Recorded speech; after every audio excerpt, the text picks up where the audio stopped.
नमस्कार दोस्तों। मैं हिम्मत सेठ एक बार फिर आपके सामने उपस्थित हूँ एक नए विषय को लेकर। हम महावीर समता संदेश यूट्यूब चैनल से बोल रहे हैं और आपका बहुत बहुत स्वागत है इस चैनल पर।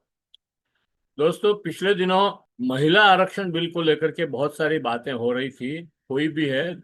और वैसे तो वो 2023 में पास हो गया था, लेकिन सरकार ने एक चालाकी करके उसको फिर से संसद में ला करके पेश किया। हालांकि वो बिल गिर गया, लेकिन उनकी जो मंशा थी उसके पीछे वो परिसीमन बिल जो है उसके साथ जोड़ करके वो लेके आए थे उसको। उनकी मंशा वो परिसीमन बिल पास करवाने की थी। और वो जानते हैं कि परिसीमन बिल अगर वैसे ही संसद में लाया गया तो पास नहीं होगा। वैसे तो इसकी आड़ में भी नहीं हुआ पास।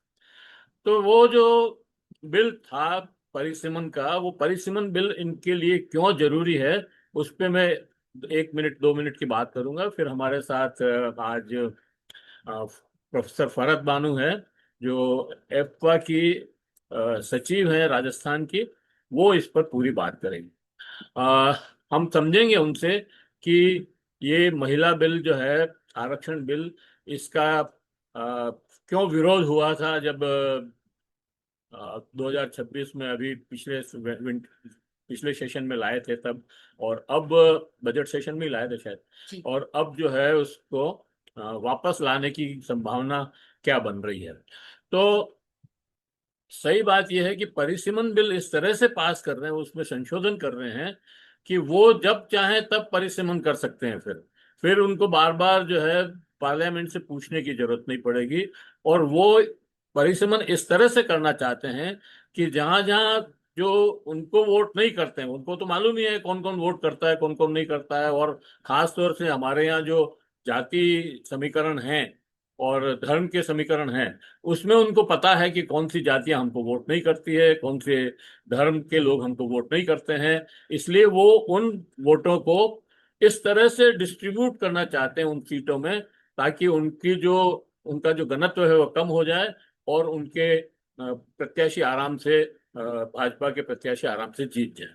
अगर ऐसा हो जाता है तो मुझे लगता है कि पूरे इसके बाद में, मतलब कोई भी चुनाव हो, भाजपा को हराना बहुत ही मुश्किल हो जाएगा। हालांकि कुछ नहीं कह सकते हैं, क्योंकि अभी जिस तरह जैन जी का आंदोलन हुआ और उसमें जात बिरादरी धर्म सब के इतर वो आंदोलन हुआ है और भाजपा को बैकफुट पे लाई है। तो हम ये समझने की कोशिश करेंगे कि किस तरह से ये बिल आत्मघाती था और क्यों पास किए हुए बिल को लागू न करके उसको वापस संसद में लाने की कोशिश की जा रही है। बस इतनी ही बात है। तो फरज जी, आपका बहुत बहुत स्वागत है हमारे इस यूट्यूब चैनल पर। बहुत बहुत शुक्रिया हिम्मत जी।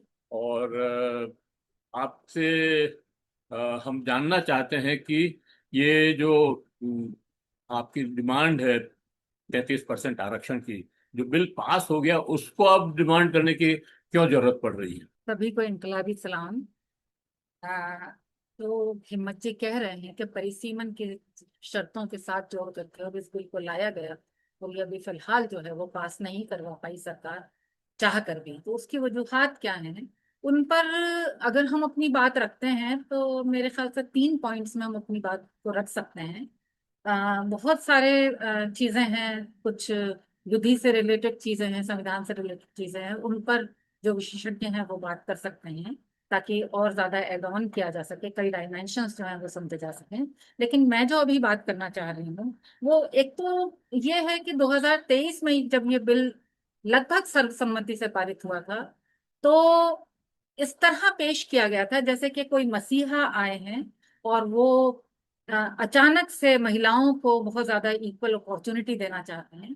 लेकिन थोड़ा सा हमें हिस्ट्री में जाना पड़ेगा। तो पहली बात, हम थोड़ा सा हिस्ट्री देख लें।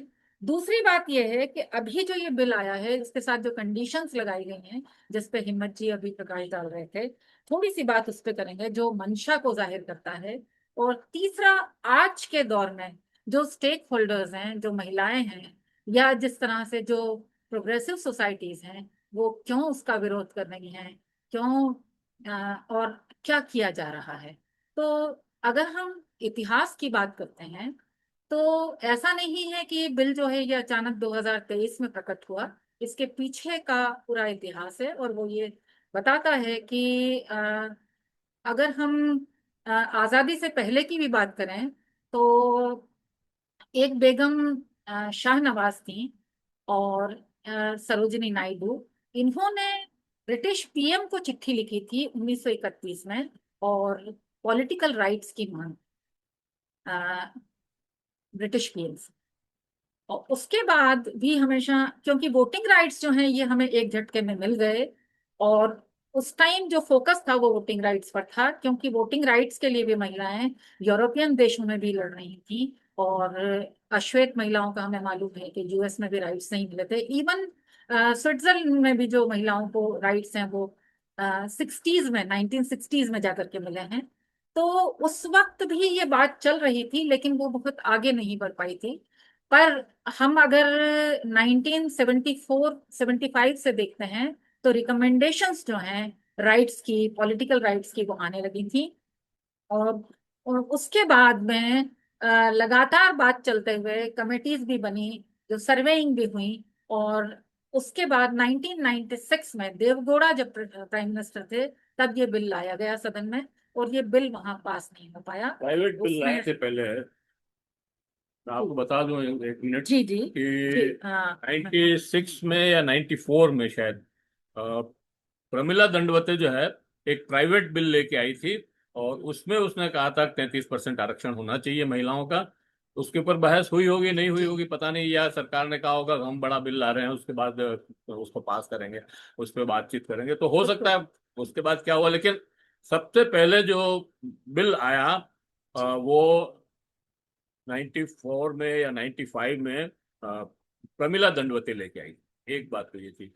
दूसरी बात ये थी कि बिल, मेरी समझ में बातचीत तो 89 से ही शुरू हो गई थी आरक्षण की, महिला आरक्षण की। बिल्कुल आप अब सही। वो उसमें बहुत सारी चीजें झंझट थी उस समय, लेकिन प्रमिला दंडवते का तो मुझे मालूम है कि जी, तो बिल्कुल सही कह रहे हैं आप कि ये आगे बढ़ता हुआ जब पेश हुआ तो उस वक्त ये बिल पास नहीं हो पाया था। और लेकिन उसके बाद भी 2010 तक का अगर हम देखें तो 3-4 बार ये बिल पेश हुआ लेकिन ये पास नहीं हो पाया। फिर अगर 2014 से बात करें तो 2014 से कई बरस तक बिल्कुल भी बात नहीं हुई महिला रिजर्वेशन पर। लेकिन उसके बाद मतलब बहुत सारे महिलाओं ने तरह तरह से अभियान चलाए, और वो अभियान सिग्नेचर अभियान से लेकर के, और इवन दिल्ली पुलिस ने कुछ महिलाओं को जेल में भी डाला था जंतर मंतर पर, उससे लेकर के बहुत सारे कन्वेंशंस, 2 यात्राएं बड़ी बड़ी हुई थी पूरे देश की इन महिलाओं के रिजर्वेशन को लेकर के। और अ, सुप्रीम कोर्ट में एक केस फाइल किया गया था और उसमें सुप्रीम कोर्ट ने जवाब भी मांगा था लेकिन सरकार ने कोई जवाब नहीं दिया।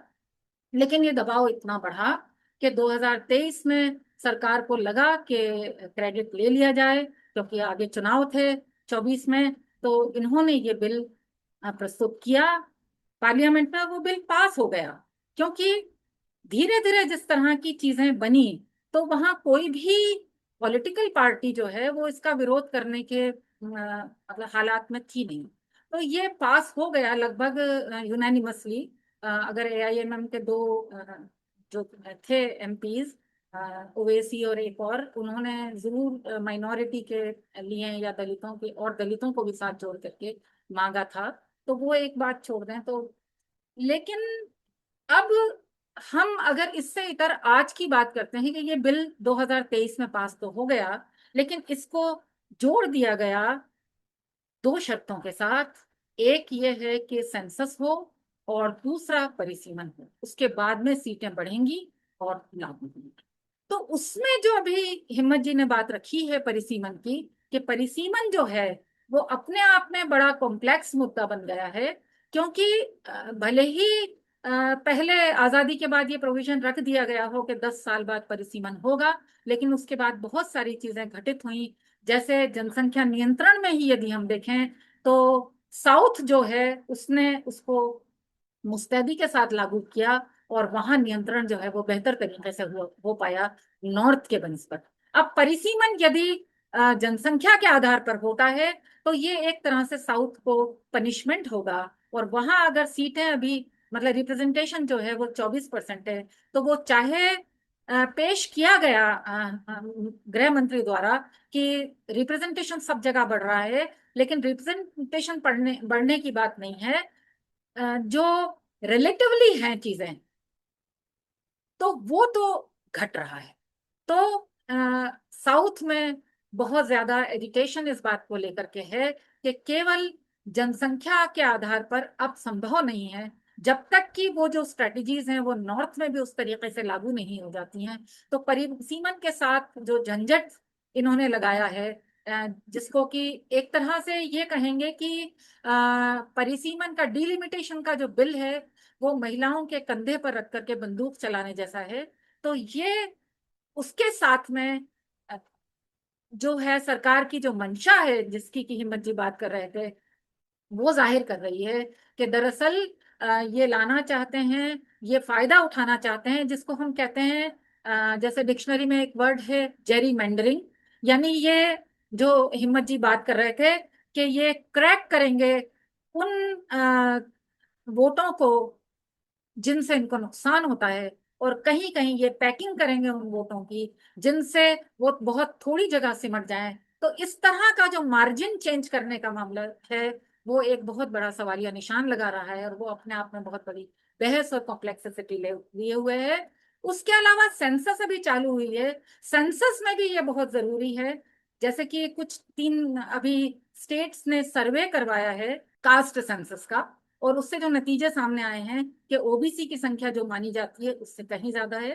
तो ये जो सेंसस होगा वो ये बताएगा कि ओबीसी की संख्या जो है वो कितनी है, एक्चुअल संख्या कितनी है, और उनका रिप्रेजेंटेशन कितना होना चाहिए पॉलिटिकल। उसके अलावा केवल यही नहीं, जैसे अगर माइनॉरिटी के लिए भी ये अभी बहुत सारे महिला संगठन हैं, अलग अलग महिला संगठन, महिला समितियां, महिला ग्रुप्स जो अपनी अपनी मांगों को आगे किए हुए हैं। क्योंकि यदि ये बिल पास होता है तो उसमें जो इंटरसेक्शनल जो स्थिति होगी कि जिसमें दलित महिलाओं का क्या होगा, एसटी महिलाओं का क्या होगा, या केवल वो ही नहीं, ओबीसी महिलाएं जो हैं, पिछड़ी जाति की महिलाएं जो हैं, ये सही है कि प्रोविजन एससी और एसटी का है, लेकिन केवल उससे ही काम नहीं चलेगा। अगर ये बिल एज सच पास हो जाता है तो ऐसा लग रहा है कि सवर्ण जो महिलाएं हैं, या जो वैसे ही अ, जो बेहतर स्थिति में महिलाएं हैं, उनका रिप्रेजेंटेशन बढ़ेगा। कहीं सरकार की ये मंशा तो नहीं है कि इस प्रकार से वो जो प्रिविलेज्ड लोग हैं, जो प्रिविलेज्ड तबके हैं, उनके संख्या को बढ़ा करके और अपना जो लाभ है उसको लेना, और मार्जिनलाइज्ड जो लोग हैं उनको और ज्यादा हाशिए पर धकेलना। तो जैसे ओबीसी में अगर होता है, तो ओबीसी की जो संख्या मानी जा रही है वो 50-60 से अधिक मानी जा रही है परसेंटेज में। और जो माइनॉरिटीज के लिए हो रहा है, माइनॉरिटीज की जो ग्रुप्स हैं वो भी आगे आ रहे हैं इस बात के लिए कि रिजर्वेशन उनका भी होना चाहिए। तो मैं ये बस कहना चाहूंगी, बहुत बड़े विषय हैं ये, लेकिन समय बहुत थोड़ा है। यही मैं कह सकती हूँ कि इंडिया में अगर हम मुस्लिम्स को देखें तो लगभग 85% जो मुस्लिम्स हैं, 80-85% मुस्लिम्स वो पसमानदा जो तबके हैं उनसे आते हैं, तो वो भी ओबीसी के हकदार हैं। तो अगर ये सही तरीके से लागू होता है ओबीसी का, तो वैसे भी माइनॉरिटीज को भी उसमें मिल सकता है। और केवल एक माइनॉरिटी नहीं, अपने आप में ये जो है ये वो इस पे होमवर्क होना चाहिए, इस पे बहस होनी चाहिए, जो स्टेक होल्डर्स हैं उनसे भी होनी चाहिए। जो ये तो इस तरह से बिल लाके पेश कर देते हैं कि ना कोई बहस, ना कोई बातचीत, ना ना ये मालूम कि क्या होने वाला है। और बजट का जो सत्र चल रहा था, उसके बाद एक स्पेशल सत्र चलाया, राष्ट्रपति द्वारा चलवाया गया, और उसमें अचानक से लाकर के ये बिल पेश किया गया। कोई बहस नहीं, कोई पहले से तैयारी को टाइम नहीं, जो मुस्लिम जो सॉरी महिलाएं हैं उनसे कोई बातचीत नहीं। तो इस तरह से तो ये सरकार की जो मंशा है वो बहुत ये हो रही है, सामने आ रही है कि ये जो हो रहा है वो सही नहीं है।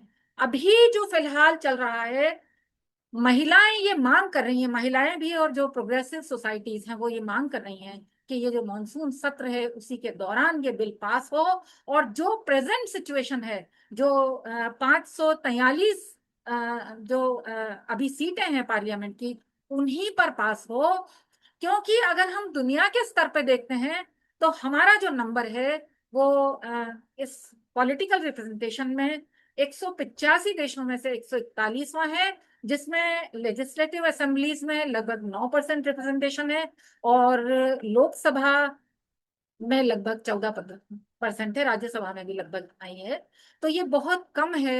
हम कई बार अफ्रीकन और दक्षिण अमेरिकन देशों से भी बहुत पीछे हैं। इवन जो हमारे आसपास के मुल्क हैं उनसे भी हम पीछे नजर आते हैं। तो महिला जो ग्रुप्स हैं उन्होंने एक नेशनल कोएलिशन भी बनाया है। एक एग्जांपल के तौर पे मैं बताना चाह रही हूँ आपको, फॉर वीमेंस रिजर्वेशन।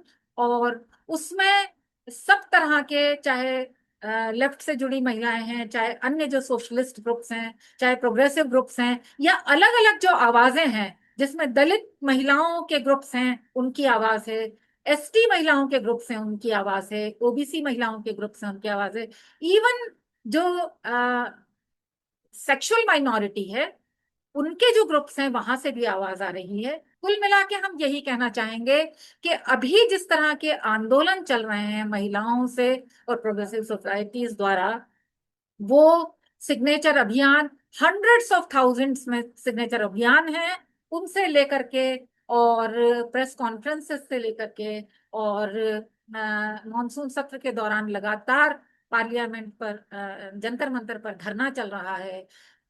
इवन जैसे मैं अभी देख रही थी कि सीएम से एक ग्रुप मिला है वहाँ, और ये तमिलनाडु के सीएम से, और केवल सीएम से ही नहीं, गवर्नर हाउस में जो भी जितने एमपीज हैं, जो एमएलएस हैं, उनको भी अपना पक्ष रखा जा रहा है। उनके सामने भी महिलाएं और जो प्रोग्रेसिव ग्रुप्स हैं वो अपना पक्ष रख रहे हैं, और ये बताने की कोशिश कर रहे हैं कि जो 33% रिजर्वेशन है वो अभी के हालात में परिसीमन और सेंसस की कंडीशन से हटा करके और लागू किया जाए, और आगे जब सीटें बढ़ती हैं तो वो उस हिसाब से हो जाएगा।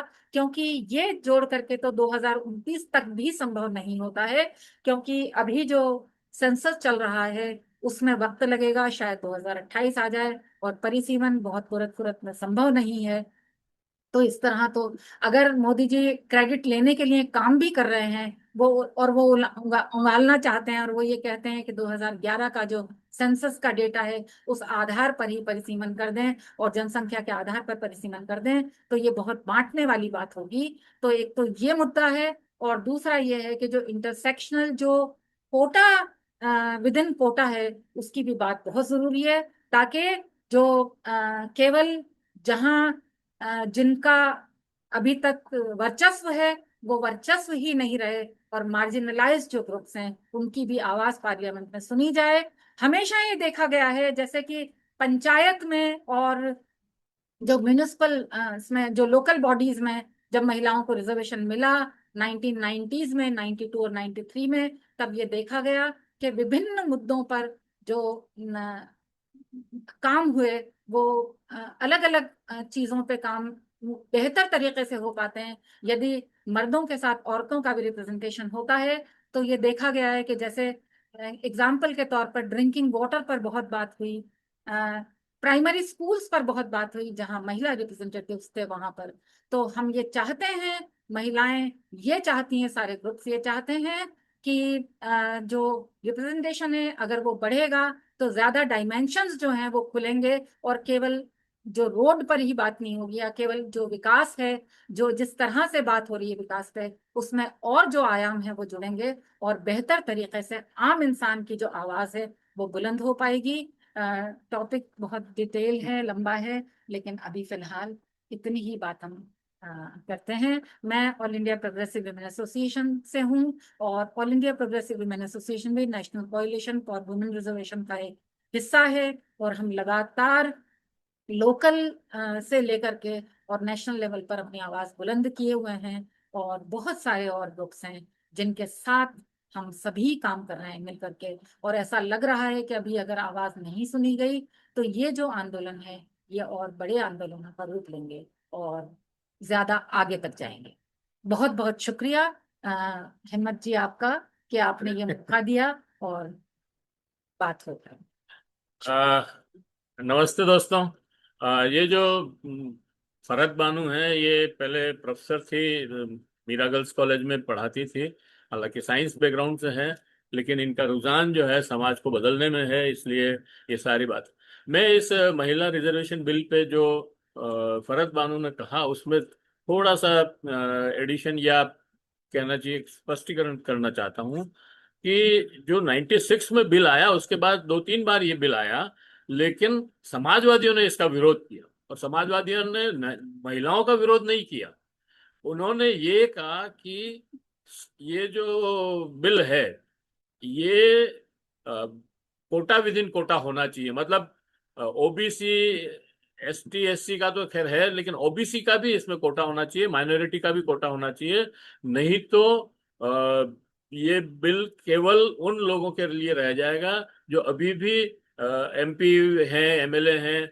तो एमपी एमएलए उनको टिकट नहीं दे करके और उनकी पत्नियों को टिकट दे दिया जाएगा। और इस तरह का खेल चल ही रहा है। पहले भी पंचायतों में और जिला परिषद में इस तरह के खेल हुए हैं। तो ये एक बड़ा बड़ा कारण था इस बिल के पास नहीं होने का।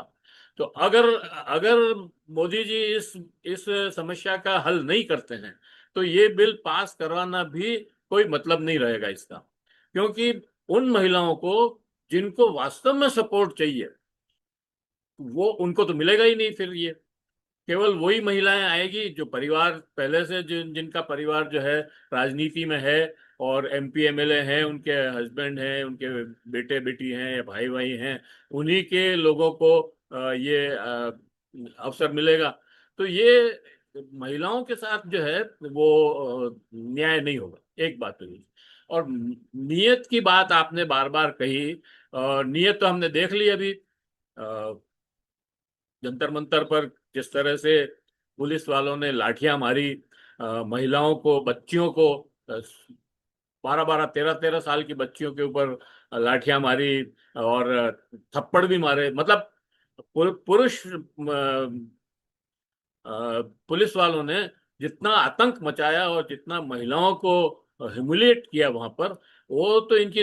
और अभी तक भी न तो अमित शाह ने एक भी बयान दिया है उसके खिलाफ। मतलब पुलिस वालों के खिलाफ आज तक जो हिंसा हुई है, गृह मंत्री ने एक भी बयान नहीं दिया उसके खिलाफ। और अभी भी वो कोई बयान देने के मूड में नहीं है। वो संसद में आ नहीं रहे हैं। पता नहीं बाहर ही कुछ षड्यंत्र कर रहे हैं कि किस तरह से इसको। हाँ, वो आप देखिए, वो दीप्ते जो है, उसके परिवार की आर्थिक स्थिति, मतलब उसकी जांच हो रही है।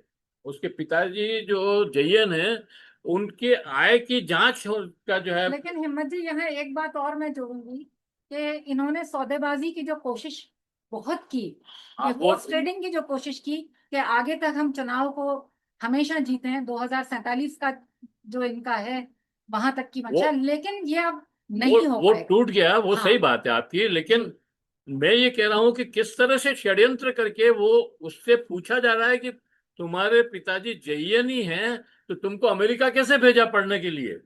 मतलब ये जो बातें हो रही है, ये किसी षड्यंत्र से कम नहीं है। उस पूरे मूवमेंट को पंचर करने की बात है ये। तो इसलिए मैं कह रहा हूं कि इस सरकार की जो नीयत है, वो तो स्पष्ट दिखती है। तो अब देखते हैं क्या होता है। मेरे को नहीं लगता कि ये बिल अब ये ला पाएंगे इस सेशन में। और हो सकता है फिर भी उनका जो गणित है उस हिसाब से ले आए तो ले आए, क्योंकि उन्होंने बहुत सारे पार्टियों को तोड़ करके अपने अंदर मिला लिया है। 20-21 सांसद बचते हैं। वो कोशिश कर रहे थे कि साउथ के जो डीएम के है उसको या तो एब्सेंट हो जाए या तोड़ दें उसमें से। तो इस तरह से कोशिश अभी भी चल रही है। पता नहीं क्या होगा। तो कुल मिला के बात यह है कि महिला आरक्षण बिल पे राजनीति राजनीति तो हो ही रही है, लेकिन राजनीति को राजनीति की तरह नहीं करके महिलाओं के संदर्भ में देखना चाहिए। और उनको जो उनका सबलीकरण करना चाहिए, उनको जो सशक्तिकरण करने के लिए ये जो बिल लाया गया है उसको ठीक से लागू करना चाहिए। जय हिंद, जय भारत। मिलते हैं और किसी वीडियो किसी और के साथ। आपको ये वीडियो कैसा लगा हमारे को कमेंट बॉक्स में बताएं। अगर आपने अभी तक भी हमारे YouTube चैनल महावीर समता संदेश को सब्सक्राइब न किया है तो सब्सक्राइब कर लें, बेल आइकन दबाना न भूलें। जय हिंद, जय भारत। मिलते हैं फिर किसी और वीडियो के साथ।